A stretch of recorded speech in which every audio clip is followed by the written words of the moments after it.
अभिवादन स्वीकार कीजिए ब्रजेश मिश्रा का और आप देखना शुरू कर चुके हैं द डिबेट। बहन भाइयों, आतंकवाद के खिलाफ भारत ने निर्णायक जंग छेड़ रखी है। ये पहली बार हो रहा है कि भारत बॉर्डर पर भी पाकिस्तान से घुसकर लड़ने में कामयाब है।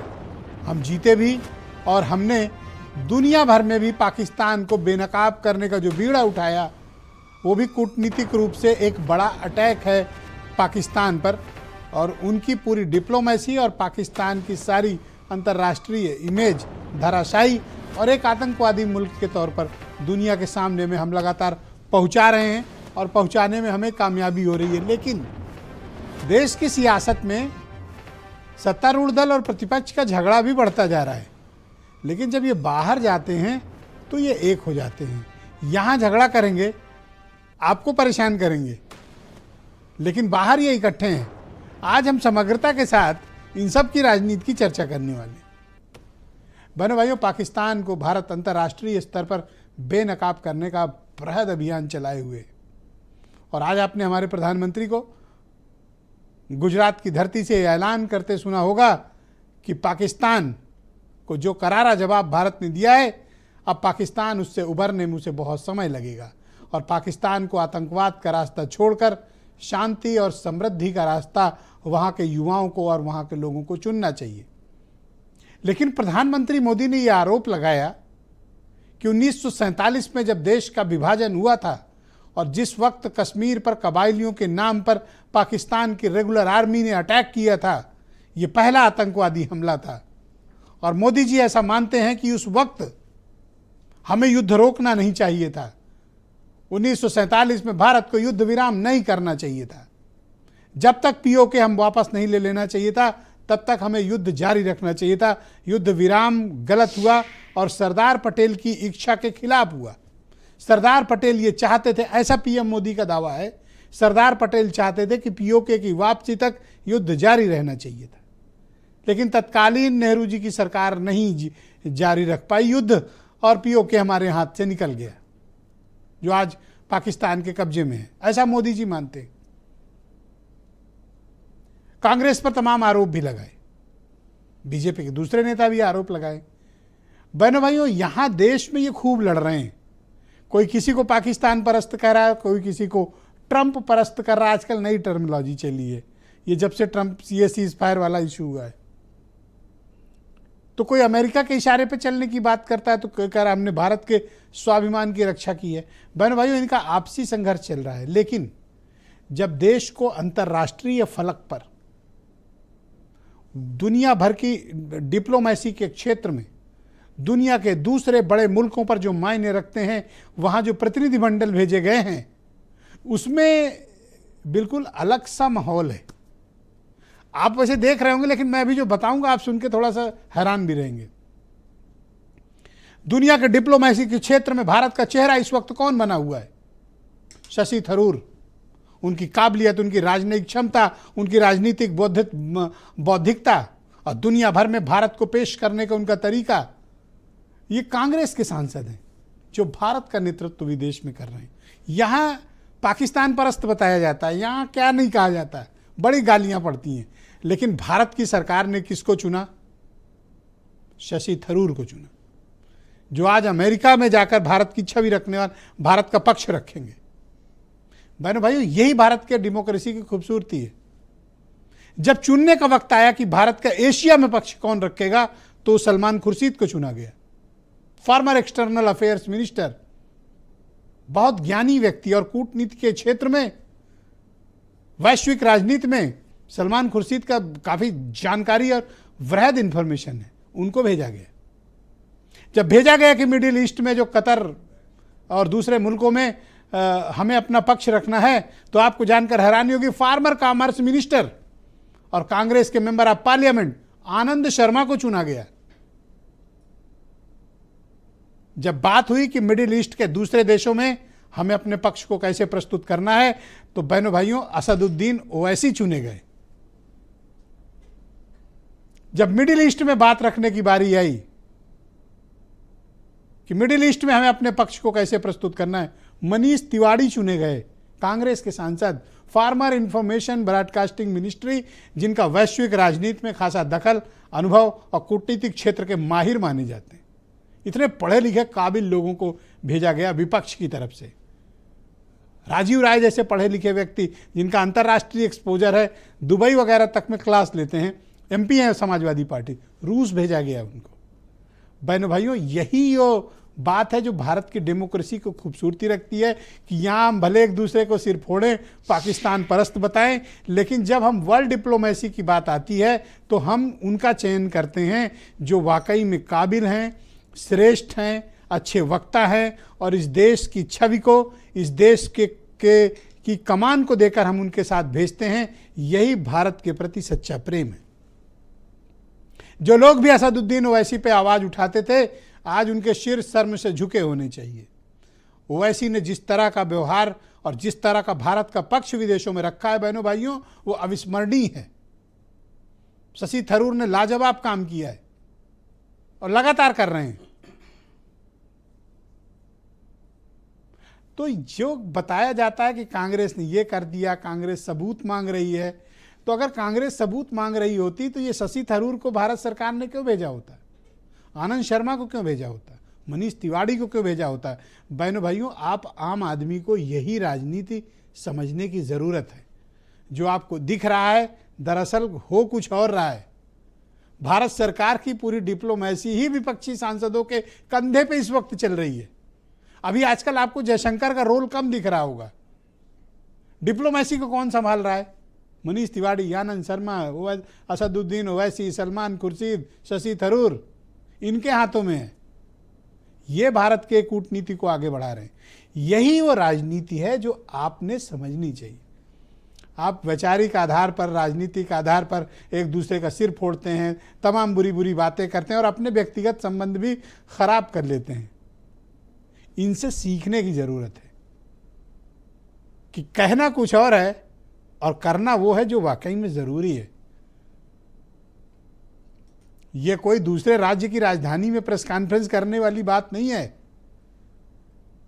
जब आप यूनाइटेड स्टेट में जाते हैं, न्यूयॉर्क में प्रेस कॉन्फ्रेंस करते हैं और भारत का नेतृत्व कर रहे होते हैं बहनों भाइयों, तो एक एक शब्द, कामा, फुल स्टॉप भी इंपॉर्टेंट होता है, क्योंकि आप डेलीगेशन का पार्ट हैं और कोई बात कहेंगे तो आपके वो चीज़ें दर्ज होती हैं और वो हमेशा कोट की जाती हैं कि आपने वहाँ ये कहा था, ये अधिकृत बयान है आपका।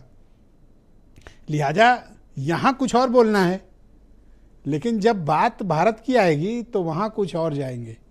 ये कुछ असमंजस के भाव दिखते हैं कि यहाँ तो लड़ेंगे लेकिन वहाँ भेजेंगे कांग्रेसियों को और ओवैसी को लड़ने के लिए। तो जो लोग भी इनके बारे में कुछ भ्रम रखते हैं, अब अपने अपने भ्रम दूर रख लीजिए बहनों भाइयों। इसी को कहते हैं सियासत, राजनीति, पॉलिटिक्स, जो आपको दिखाई तो दे लेकिन समझ में ना आए, और अगर समझ जाए तो फिर राजनीति किस बात की। बयान सुनिए। This is not the first time that India has been targeted by a terrorist attack from across the border. In the last few decades, there have been many shocking instances. India, its government, its defense forces have a duty to defend our country, to protect our people, and also to safeguard India's integrity. The Pakistani army chief had gifted a photo to the Pakistani Prime Minister Shehbaz Sharif. President of Pakistan was there, the Speaker of National Assembly was there. And these stupid jokers, they want to compete with India.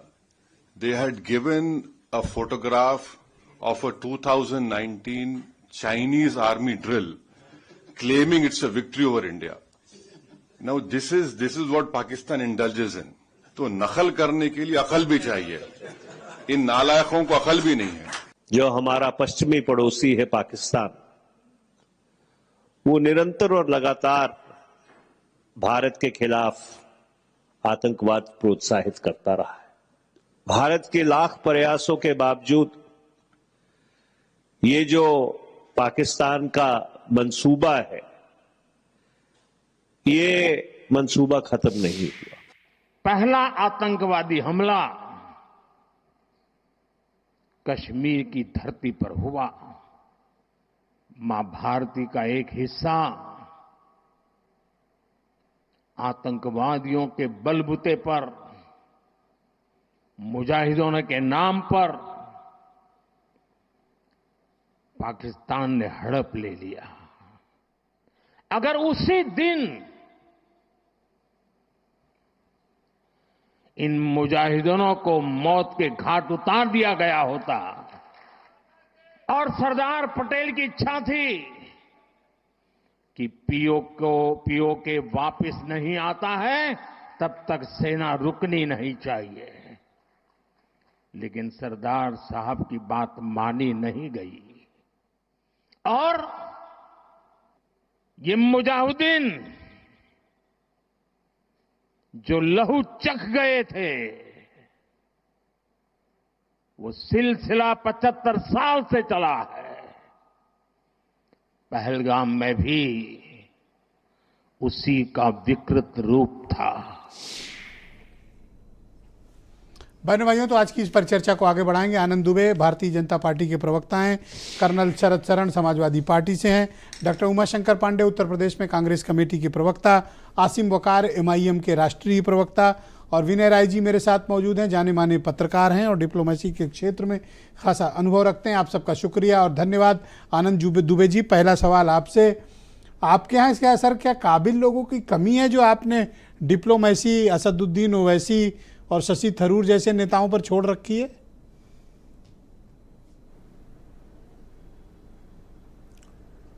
Brijesh जी, ये आपके देखने का अपना नजरिया है। हमारा मानना है कि जब देश का पक्ष रखना जरूरी हो और वो मजबूती से रखा जाए और वैश्विक स्तर पे ये संदेश जाए कि भारत के सभी राजनीतिक दल पाकिस्तान के मुद्दे पर भारत की एकता, अखंडता और सुरक्षा के लिए एक साथ प्रतिबद्ध हैं, कटिबद्ध हैं। और यही संदेश देने के लिए निश्चित रूप से विपक्ष के जो नेता हैं उनको इस डेलीगेशन में भेजा गया है। और ऐसा पहली बार नहीं हुआ है। आपको पता ही होगा कि नरसिम्हा राव जी ने भी अटल बिहारी वाजपेयी जी को भेजा था। तो इसका मतलब ये थोड़े ना था कि उस समय कांग्रेस में काबिल नेताओं की कमी थी। देश सबका है, ये देश भारतीय जनता पार्टी के नेताओं का नहीं है और ना ही सिर्फ कांग्रेस पार्टी के नेताओं का है। ये देश हर राजनीतिक दल जो इस भारत में राजनीति कर रहा है उसका है। इस देश के सर, मुझे तो अचरज हो रहा है क्योंकि आपकी राजनीति और आपका ये स्टेटमेंट दोनों चीजें मैच नहीं करती हैं। मैं तो कह ही रहा हूं सर, शुरू से कहता हूं आनंद जी, ये देश सबका है सर। मैं कहां अपनी बात से डिगा हूं सर? तो हम भी तो यही कह रहे हैं। कहां हमने कहा ब्रिजेश जी कि ये देश सिर्फ हमारा है, किसी और का नहीं है? हमने तो कभी नहीं कहा। और हमने जो भी डेलीगेशन भेजे हैं, हमने ये तय किया कि जो लोग भारत का पक्ष बेहतर तरीके से विदेश की धरती पर रख सकते हैं और पाकिस्तान को बेनकाब कर सकते हैं, ऐसे सभी लोग, चाहे वो पक्ष के हो विपक्ष के हो, सबको एक साथ भेजा है। और सब मतलब विपक्ष में ज्यादा काबिल लोग हैं जो पाकिस्तान को ठीक से बेनकाब कर सकते हैं। यही तो बात हुई। ब्रिजेश जी, मैंने फिर कहा ना, राष्ट्रीय एकता, अखंडता के मुद्दे को पक्ष और विपक्ष के रूप में नहीं देखा जा सकता। जो लोग भी वहां हैं वो भारत के प्रतिनिधि के रूप में गए हैं, वो किसी पार्टी के प्रतिनिधि के रूप में नहीं गए हैं। वो एक राष्ट्र के सेवक के रूप में अपने राष्ट्र की बात रखने के लिए गए हैं। और मैंने फिर आपसे कहा कि ऐसा नहीं है कि काबिल लोग उस समय नहीं थे, फिर भी अटल बिहारी वाजपेयी जी को क्यों भेजा गया? इसलिए भेजा गया कि विदेश की धरती पर एक बड़ा मैसेज जाएगा। और इसी को आपने दुनिया को मैसेज देने के लिए भेजा है या काबिलियत के आधार पर भेजा है सर? नहीं, देखिए, यह समग्रता के साथ इसको देखने की आवश्यकता है ब्रिजेश जी। अगर आप इसको मुख्तलिफ हिस्सों में देखेंगे, टुकड़ों टुकड़ों में बांट के देखेंगे तो ऐसा ही दिखाई देगा। लेकिन समग्रता के साथ आप इसको जिस असदुद्दीन ओवैसी और शशि थरूर को गालियों से पूरा इंटरनेट भरा रहता था, आज भारत का पक्ष आज तो साहब वो दूल्हे राजा हैं, बेनकाब कर रहे हैं। आज ओवैसी साहब तो दूल्हे राजा हैं। उनकी तो बाइट इंटरनेट पे इस तरह वायरल इस समय हो रही है जैसे ओवैसी से बड़ा कोई देशभक्त है ही नहीं इस समय। कमाल हो गया ये तो। मैं तो आपको आपके नहीं, मैं तो आपको आपके चैनल पे कह रहा हूं कि इस पूरे कालखंड में जिस समय से ऑपरेशन सिंदूर चला और जब ये चीजें चल रही थी, असदुद्दीन ओवैसी जी के बयान बेहद शानदार रहे और पूरे देश ने उनको सुना।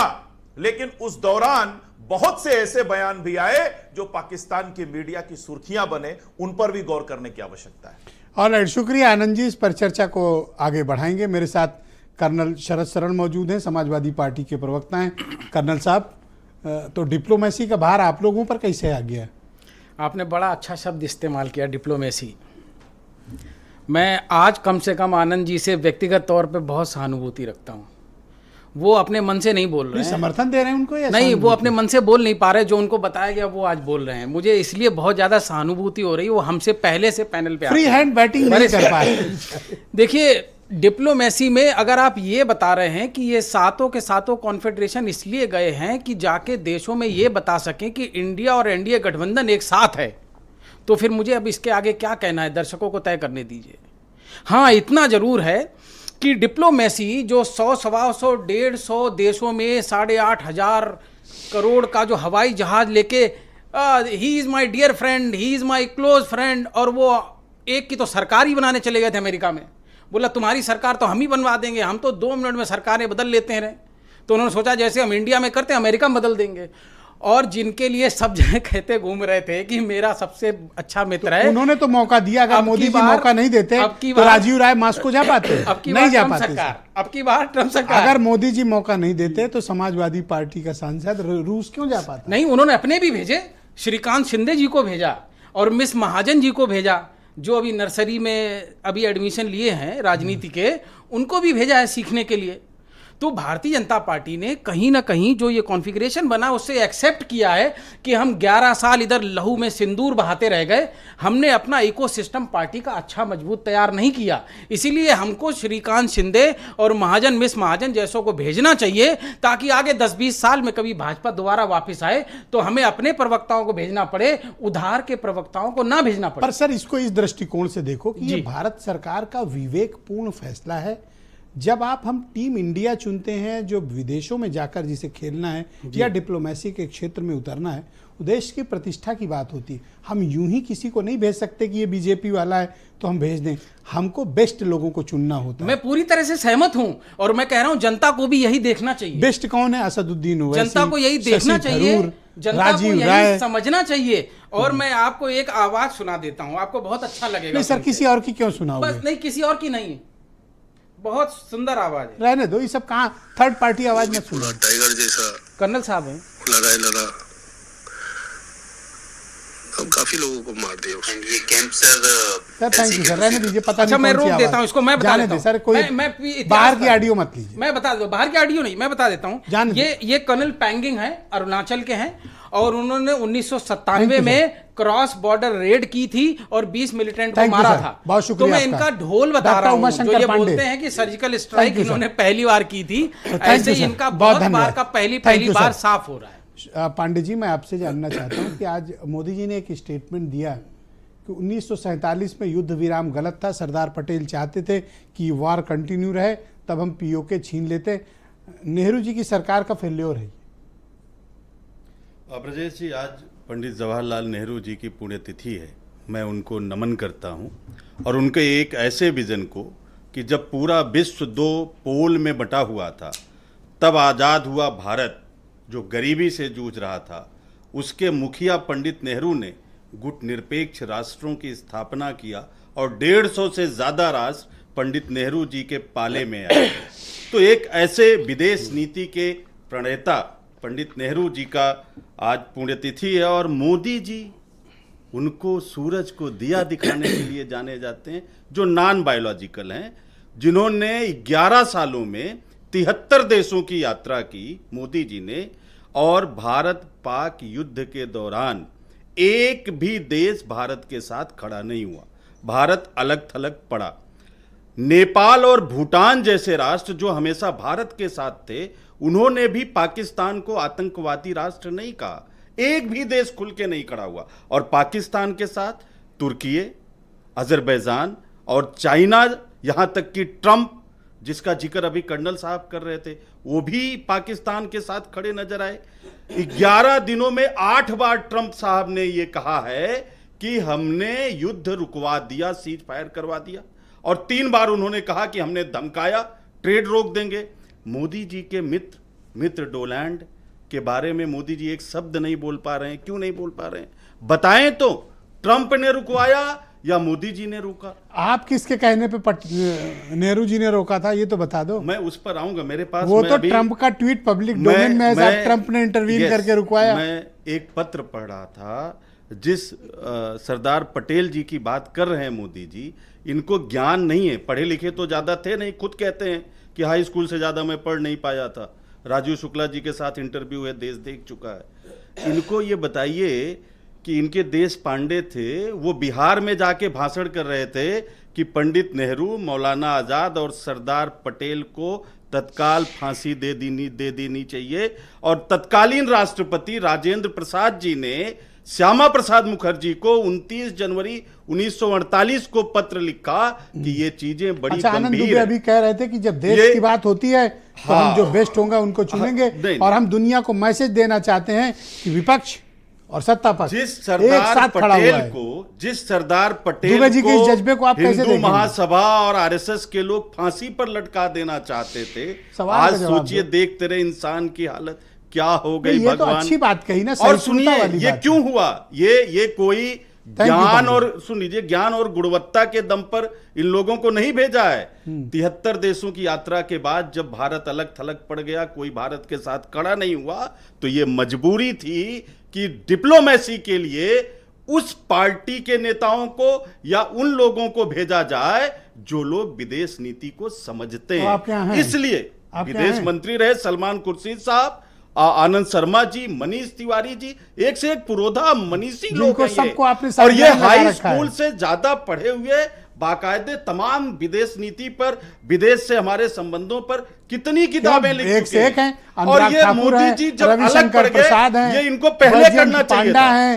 कितने काबिल बांसुरी स्वराज हैं, कितने काबिल लोग हैं, तेजस्वी लोग हैं बीजेपी में, बड़े तेजस्वी ओजस्वी लोग हैं, तो भेज लेते। अलग थलग पड़ गया भारत, जो है विश्व में पहली बार हमारी कूटनीति इतनी खराब हुई। कुवैत ने ब्रजेश जी, लास्ट बात कह दूं, कुवैत ने पहली बार पाकिस्तान का वीजा फ्री कर दिया 5 साल के लिए, और श्रम कानून पर समझौता करने जा रहा है। भारत के 30% मजदूर कुवैत में काम करते हैं और उसका असर भारत के मजदूरों पर पड़ने वाला है। बहुत शुक्रिया सर। मैं विनय राय जी को आमंत्रित करता हूं, बहुत ही जाने माने पत्रकार हैं विनय राय जी। यह देश की राजनीति की बात सर आती है तो मैं देखता हूं कि एक दूसरे का सिर फोड़ते हैं। ये कोई कहता है कि तुम पाकिस्तान परस्त हो, कोई कह रहा तुम हिंदू विरोधी हो, कांग्रेस ऐसी है, असदुद्दीन ओवैसी गद्दार हैं, फलाने ये, मतलब दिन भर मैं इंटरनेट पे देखता हूं। और सीनियर बीजेपी के लीडर लिखते थे। पर आज देश को जब ज़रूरत पड़ी तो कोई सीना ठोक के अगर सबसे ज़्यादा पाकिस्तान के खिलाफ विदेशों में हमलावर हैं तो वहीं असदुद्दीन ओवैसी, शशि थरूर, आनंद शर्मा, मनीष तिवारी, सलमान खुर्शीद, ये क्या है सर? देखिए ब्रजेश जी, ये बात स्पष्ट तौर पर समझनी होगी कि देश के अंदर अगर कोई राजनीतिक दल का नेता सरकार की आलोचना करता है या किसी पार्टी की आलोचना करता है, इसका मतलब वो राष्ट्र विरोधी नहीं। आज अगर ओवैसी साहब की चर्चा हो रही है तो मैं कहूंगा कि जब ओवैसी साहब आज के 12 साल पहले पाकिस्तान गए थे और वहां की मीडिया ने जब सवाल पूछा था भारत के मुसलमानों के हितों को लेकर के, तब भी उनके तेवर वही थे। उन्होंने साफ साफ कहा था कि भारत में जो भी मसाइल है उसको हम वहां पे हल करेंगे। लेकिन पाकिस्तान की सारी कमियां उन्होंने उस समय भी पाकिस्तान की धरती पर गिनाने का काम किया था। आपको याद होगा मदनी साहब का, मुशर्रफ साहब के सामने उन्होंने मुशर्रफ साहब को भारत का पूरा लहजा समझाने की कोशिश की। लेकिन दिक्कत क्या है कि जब हम इंटरनल बातों को लेकर के सरकार की आलोचना करते हैं तो उसको हम तुरंत जाति में, धर्म में बांटने की कोशिश करते हैं। आज जो मुद्दा है, आपने देखा होगा जैसे ही ऑपरेशन सिंदूर हुआ, तुरंत विपक्ष के जिस तरह से कुछ नेताओं के आवाज निकले, उसको लेकर पाकिस्तान एक मुद्दा बनाया कि वहां पर खुद सरकार के ऊपर, मैं ये कह रहा हूं जिस असदुद्दीन ओवैसी और शशि थरूर को गद्दार बताया जाता था, आज मैं देख रहा हूं किरण रिजिजू जो है लगातार जो वीडियो पोस्ट कर रहे हैं वो ओवैसी जी का कर रहे हैं। ये कौन एक्सपोज हो रहा है सर? देखिए, करना इसलिए पड़ेगा कि आज आपको ये बताना है कि पूरा भारत न पक्ष है न विपक्ष है, पूरा भारत एकजुट है और कम से कम आतंक के मुद्दे पर जो भी घटना पाकिस्तान की तरफ से की गई है उसमें कोई डिवीजन नहीं है। तो ये जितना कांग्रेसी गया है सर, ये सब भारत प्रेमी है लाभ उठाए और भारत का देशभक्त है जितना गया है सब विपक्ष वाला। अब तो गद्दार नहीं कहा जाएगा इन्हें। नहीं, देखिए गद्दार तो न कल कहा जाना चाहिए, तो आज कहा जाना चाहिए, ना आगे कहा जाना चाहिए। कोई व्यक्ति अगर किसी पर्टिकुलर मुद्दे पर अगर सरकार की आलोचना करता है तो गद्दार नहीं है। चाहे वक्फ कानून की बात हो, चाहे सीआईए की बात हो, वो गद्दार नहीं है। अपने मुद्दे को रखने का वो प्रयास करना है। और आज अगर देश की बात आई है, अगर वो जाकर देश के बाहर भारत का पक्ष रख रहा है, इसका मतलब ये नहीं हुआ कि आज और ओके, दो सवाल बैक टू बैक। क्या बीजेपी के पास काबिल लोगों की कमी है जो इन लोगों की कांग्रेसियों की जरूरत पड़ गई? इनकी मदद क्यों नहीं? काबिल लोग हैं, लेकिन इस समय हमें लगता है कि कांग्रेस जो सरकार आती है, मोदी की सरकार है, उन्होंने तय किया कि हमको विदेश की धरती पे ये बताना है कि हमारे देश में पक्ष विपक्ष कुछ नहीं है। सारे लोग एक सुर में एक बात को, एक पक्ष को रख रहे हैं। मतलब भारत में गाली दोगे और विदेश में इनको कहोगे कि हम एक हैं। लीडर भारत में गाली और विदेश में कहोगे कि एक हैं। जाहिर सी बात है। आप ये बताइए, शशि थरूर जितना जानकार व्यक्ति कौन है जो विदेशों में जिसकी मानता है? जो सर बीजेपी में एक से एक तेजस्वी लोग हैं सर, एक से एक ओजस्वी लोग हैं सर बीजेपी में। एक क्या 10-10 शशि थरूर के बराबर हैं। देखिए ब्रजेश जी, अगर पार्टी का व्यक्ति पक्ष रखेगा तो ये माना जाएगा इनकी सरकार है, ये व्यक्ति पक्ष रख रहा है। लेकिन विपक्ष का नेता अगर पक्ष रखता है तो माना जाता है पूरी भारतीय जनता पार्टी के साथ विपक्ष पक्ष सब एक साथ, भारत के नेता एक स्वर में बोल रहे हैं। आपका ये कहना है कि दिखावे के लिए भेजा गया है कि ये विपक्षी भी हमारे साथ है, या काबिलियत के आधार पर भेजा गया है? लेकिन ये बताइए, कल पार्लियामेंट में जब डिबेट होगी या जब यही नेता सरकार की आलोचना करेंगे तब क्या होगा? मैं वही तो पूछ रहा हूँ कि जब ये लौटे तो इनको फिर पाकिस्तान पर आएगा, ये मुद्दा डिबेट में आएगा, मुसलमान विरोधी न करार दिया जाए। मैं दावे के साथ कहता हूँ यही नेता उस समय सरकार की कमियां गिनाने का भी काम करेंगे। लेकिन आज विदेश की धरती पर भारत का पक्ष रखना है। दोनों जगह अलग है, लहजा अलग है, इसलिए ये नेता बहुत शुक्रिया भारत का पक्ष रख रहे हैं। बहुत शुक्रिया। मैं आसिम वकार साहब को आमंत्रित करता हूँ, एमआईएम के राष्ट्रीय प्रवक्ता हैं।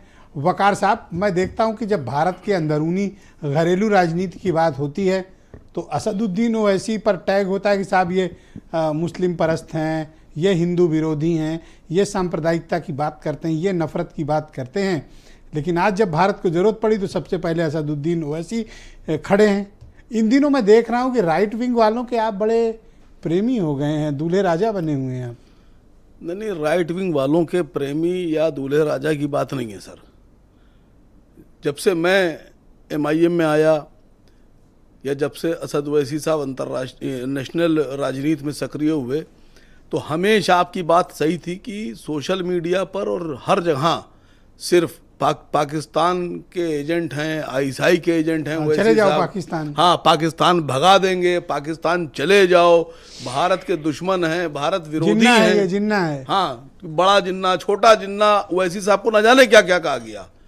और आज जिनको पाकिस्तान परस्त कहा जा रहा था, जिनको आईएसआई का एजेंट कहा जा रहा था, भारतीय जनता पार्टी के नेताओं और कार्यकर्ताओं के द्वारा आज उन्हीं को भारत की सरकार ने पाकिस्तान का मुंह काला करने के लिए और भारत का पक्ष रखने के लिए भेजा है।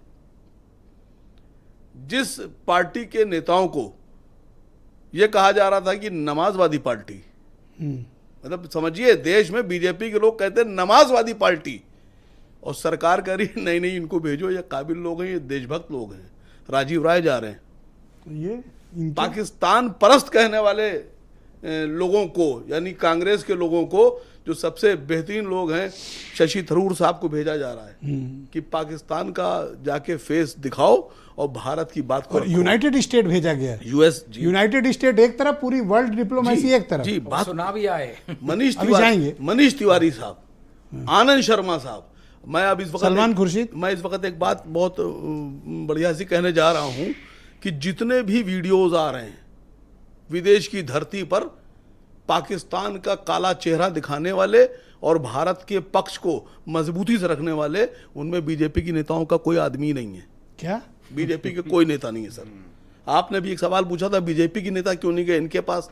सर ये माहिर लोग हैं हिंदू मुस्लिम के, हिंदू मुस्लिम के जी, बैकवर्ड और अपर क्लास के, ये इनके पास जो महारत है वही तो करेंगे। आप क्या समझ रहे हैं वो तेजस्वी सूर्या को भेजेंगे? गए थे तेजस्वी सूर्या को? नहीं, तो कहाँ दिख रहे हैं? हाँ, दिखे नहीं मतलब हाँ। है डेलीगेशन नहीं, वो का भेजना तो जरूरी है, लेकिन कहा गया पीछे रहना, बोलना नहीं। पर निशिकांत बीजेपी में वैश्विक राजनीति को समझने वाले एक से एक धुरंधर है, ऐसा नहीं है। नहीं सर, बात को समझिए। वैश्विक राजनीति को समझने वाले गिरिराज सिंह हैं, पाकिस्तान एक्सपर्ट हैं वो, हैं?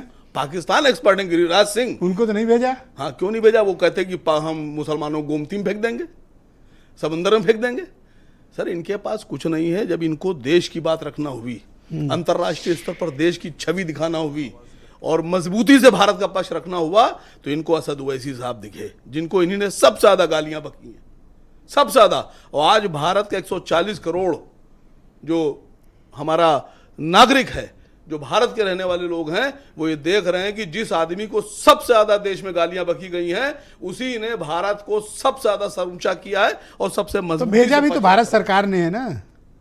अगर भारत सरकार नहीं भेजती तो कैसे जाते हो ऐसी साहब? और भारत सरकार कौन चला रहा है? बीजेपी के नेतृत्व में मोदी जी चला रहे हैं। वही तो पूछ रहा हूं, किसको भेजती? केशव प्रसाद मौर्य को भेजती, ब्रजेश पाठक जी को भेजती, डीएनए खेलने वाले किसको भेजती? बताइए तो मुझे आप।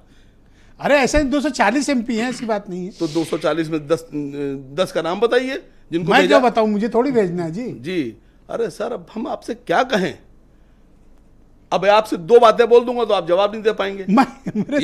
मेरे से क्या मतलब है जी? मेरा नाम आनंद दुबे थोड़ी है, बोलो आप। मोदी जी ने अभी भाषण दिया और कहा कि जो सरदार पटेल साहब पीओके लेना चाहते थे, युद्ध विराम गलत था, लेना चाहते थे, नेहरू जी ने रोक दिया।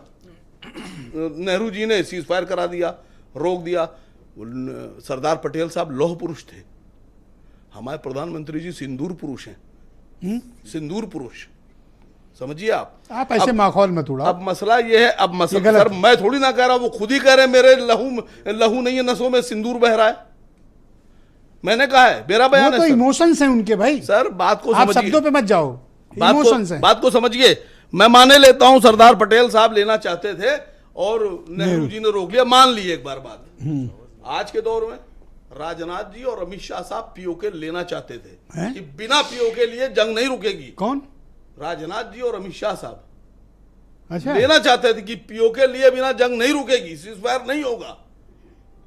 लेकिन क्यों सीज फायर कर लिया?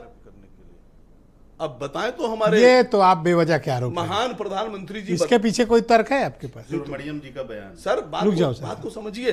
10 बार अमित शाह साहब ने बोला है हम पीओके पे समझौता नहीं करेंगे, हम लेंगे उसको, वो हमारा अभिनंदन है, जान दे देंगे उसके, जान दे देंगे उसके लिए। ये अमित शाह साहब का बयान है।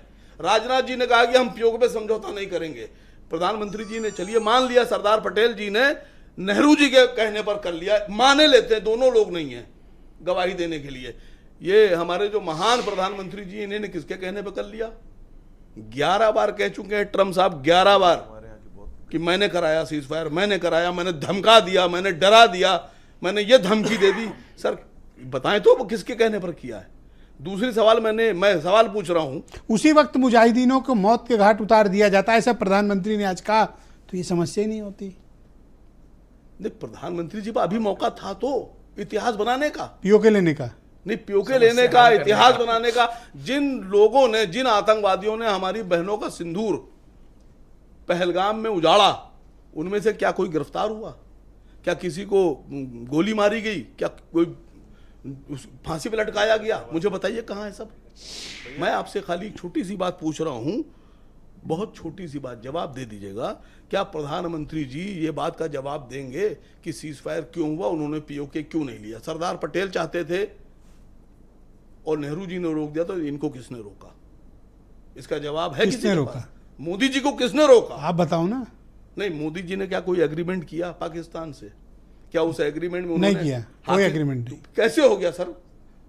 एग्रीमेंट होता तो देश के सामने होता। इतनी बड़ी जंग रोक दी आपने, क्या किसी एग्रीमेंट में हाफिज सईद को मांगा? क्या मसूद अजहर को मांगा आपने?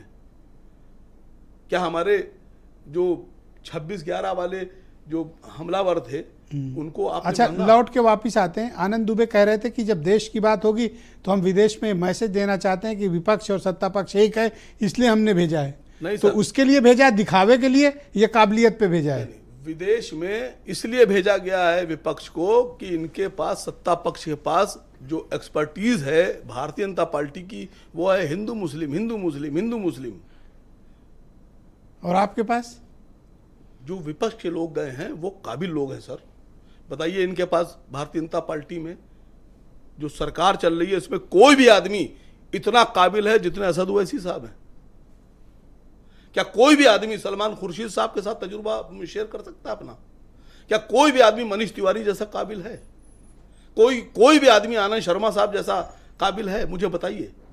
असद ओवैसी साहब का ये लोग मुकाबला नहीं कर सकते, इसीलिए हर प्रेस कॉन्फ्रेंस लेकिन पाकिस्तानी मुसलमान बहुत गाली दे रहा है इस समय ओवैसी को। अच्छी बात है सर, बहुत गाली दे रहा है। नहीं, दुश्मन काफिर कह रहा है, काफिर नहीं, दुश्मन अगर हमें गाली दे रहा है तो दुश्मन की गाली सर आंखों पर। अच्छा, लौट के आएंगे, चुनाव आएगा, ये फिर कहेंगे कि मुसलमान परस्त हो, पाकिस्तान प्रेमी हो, तब क्या जवाब दोगे?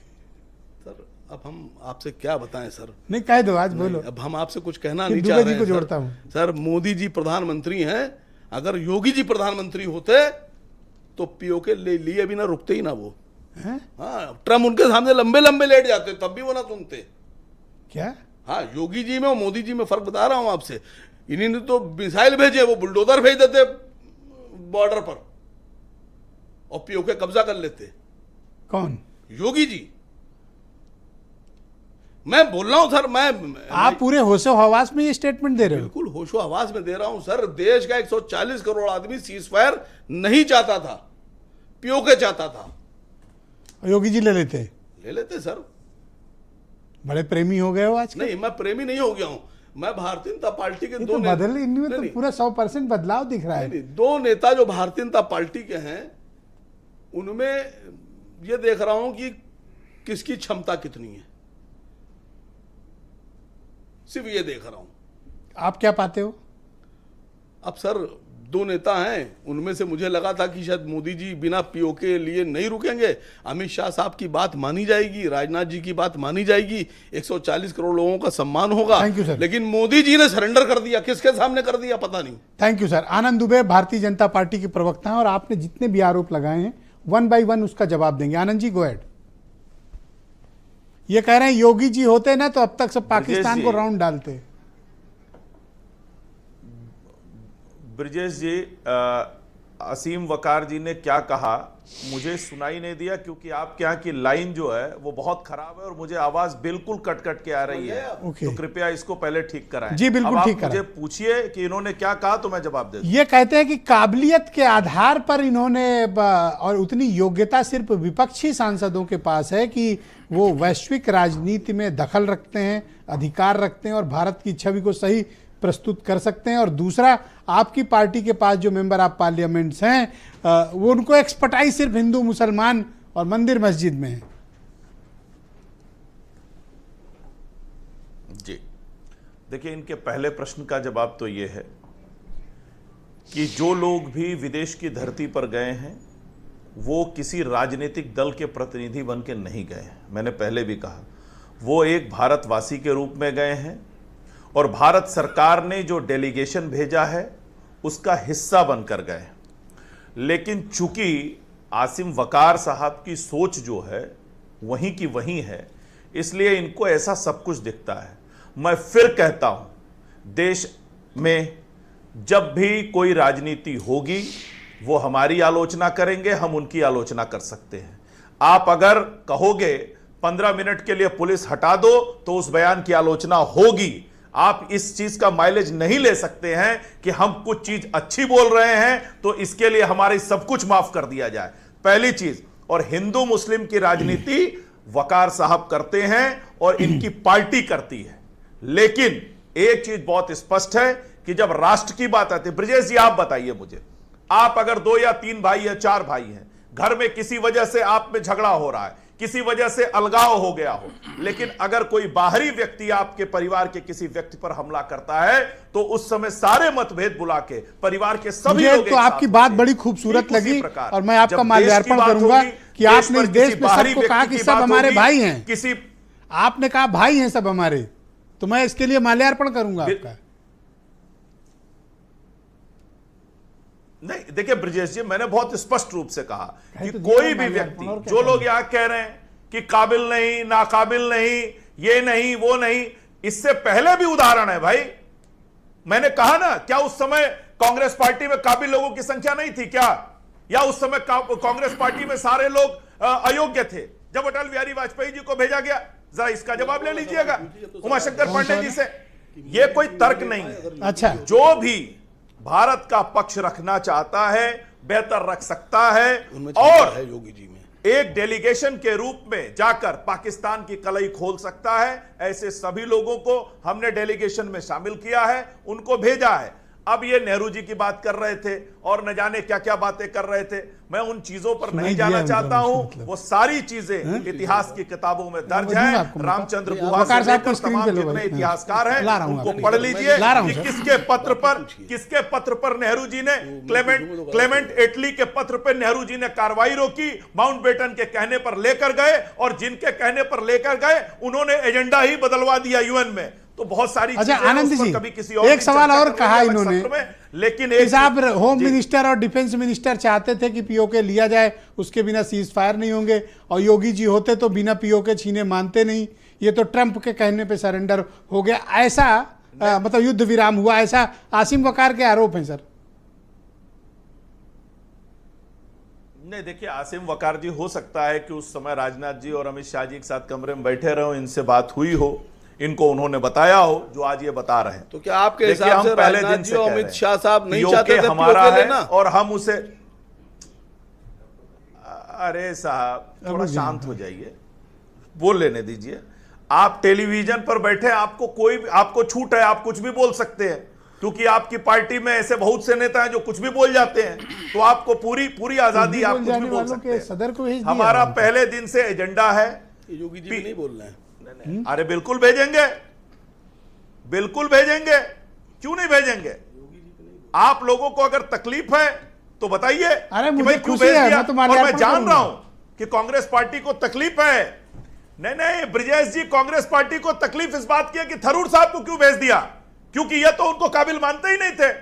इन्होंने तो सूची में नाम ही नहीं दिया था कहते थे उनको। अच्छा सुनिए, एक सवाल और कहा है इन्होंने, ऑन करिए, एक सुनिए आनंद जी, ये कह रहे योगी जी होते ना तो पाकिस्तान को घुटने टिकवा लेते और पीओके छीन के तभी उसके बाद ही युद्ध विराम होता है, ऐसा आसिम वकार कह रहे हैं।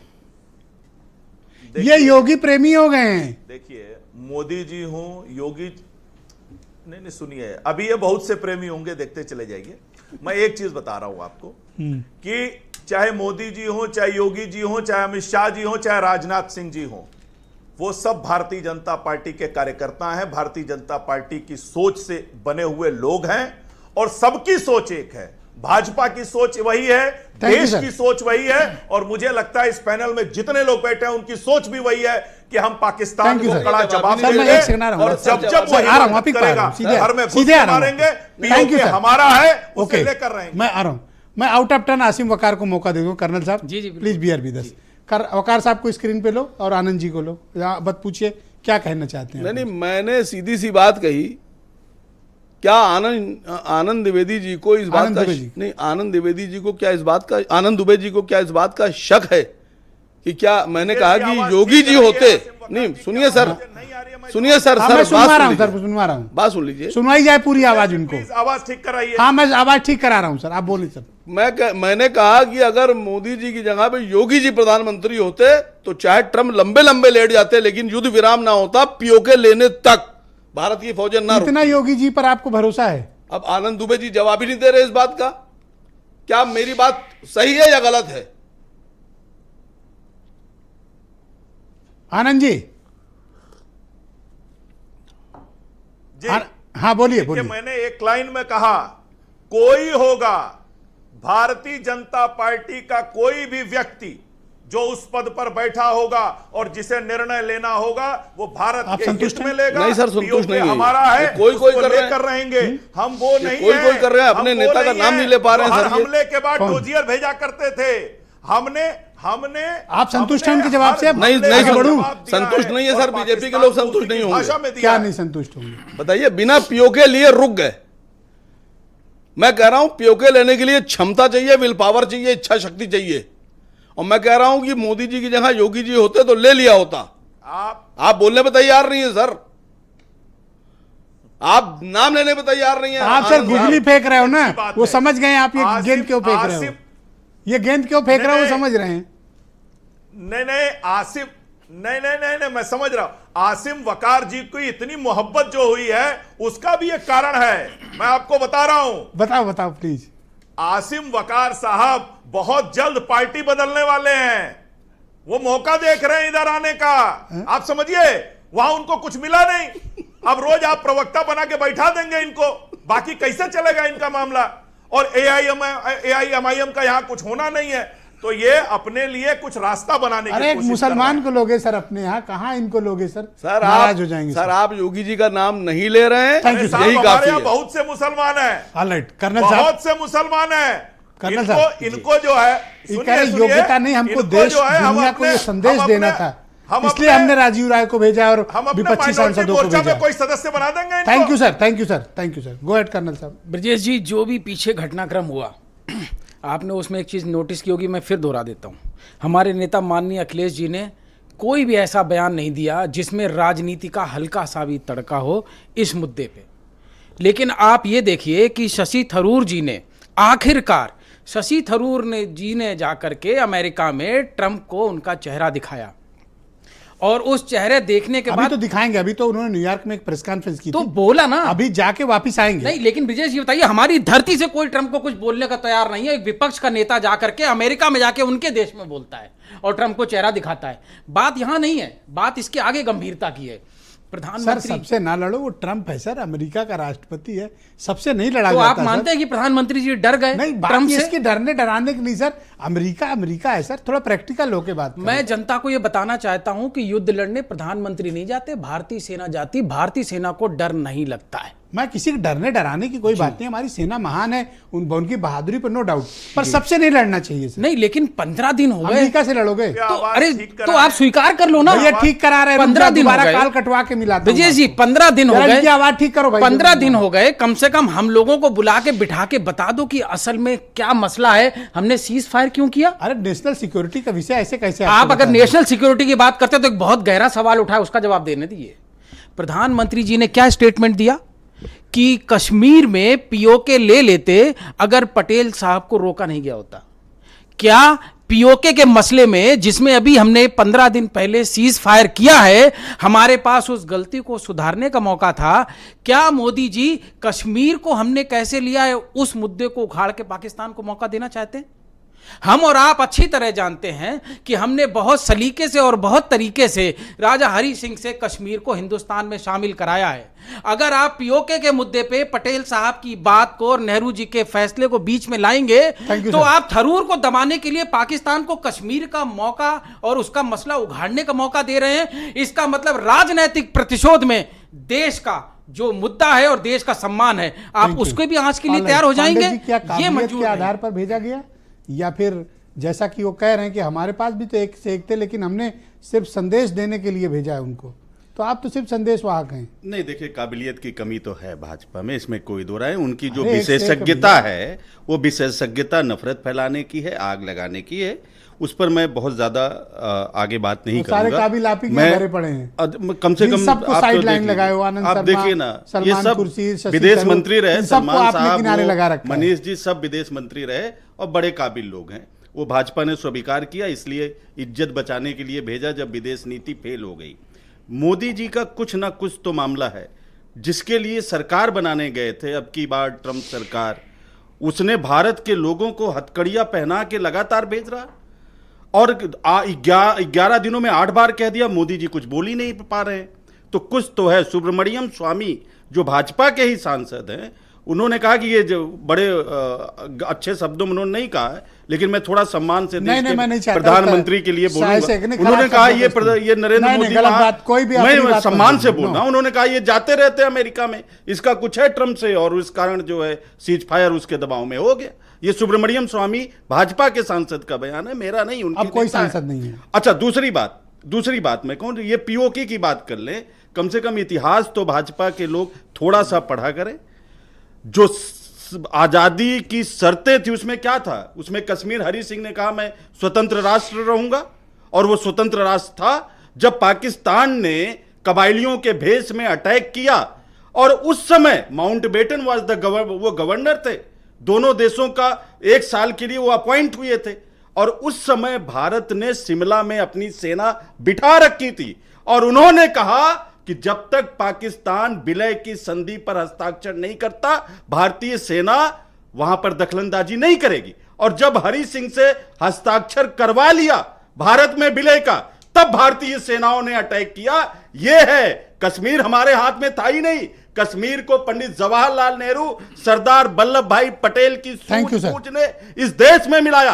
कम से कम शर्म तो करिए, आपने 19 जून 2020 को चाइना को क्लीन चिट दे दिया कि ना कोई घुसा है ना कोई आया हुआ है, और उसका नतीजा यह रहा कि चाइना खुलेआम पाकिस्तान के साथ मिलकर इस बार सैन्य युद्ध में शामिल था। पाकिस्तान के साथ HQ-9 से लेकर तमाम हथियार चाइना के बने हुए भारत की धरती पर आए। शर्म आपको आनी चाहिए कि क्यों नरेंद्र मोदी ने चाइना को क्लीन चिट दिया, जिसके कारण आज भारत विश्व। धन्यवाद, बहुत शुक्रिया आपका। विनय राय बहुत ही जाने माने पत्रकार है। विनय जी, तो मैं मानूं कि अब ये जो पोस्ट ऑपरेशन सिंदूर इस देश की राजनीति में वैचारिक आधार पर बड़ा परिवर्तन आ गया। बीजेपी उतनी आक्रामकता से हिंदू विरोधी, मुसलमान परस्त, पाकिस्तान प्रेमी और ये सब आरोप नहीं लगा पाएगी, स्पेशली अपोजिशन पर। देखिए, दो मुद्दे हैं विजय जी, स्पष्ट समझना पड़ेगा कि जो घटना ऑपरेशन सिंदूर का है वो क्रिया की प्रक्रिया है। पहलगाम की घटना के बाद भारत की सेना ने उसका बदला लिया, पाकिस्तान ने थोड़ी सी उधर से अपनी हरकतें की, भारत ने पुनः जवाब दिया। सीज फायर अगर बॉर्डर पे देखेंगे तो एक बार नहीं 1000 बार हुआ, ये कोई युद्ध विराम नहीं हुआ है।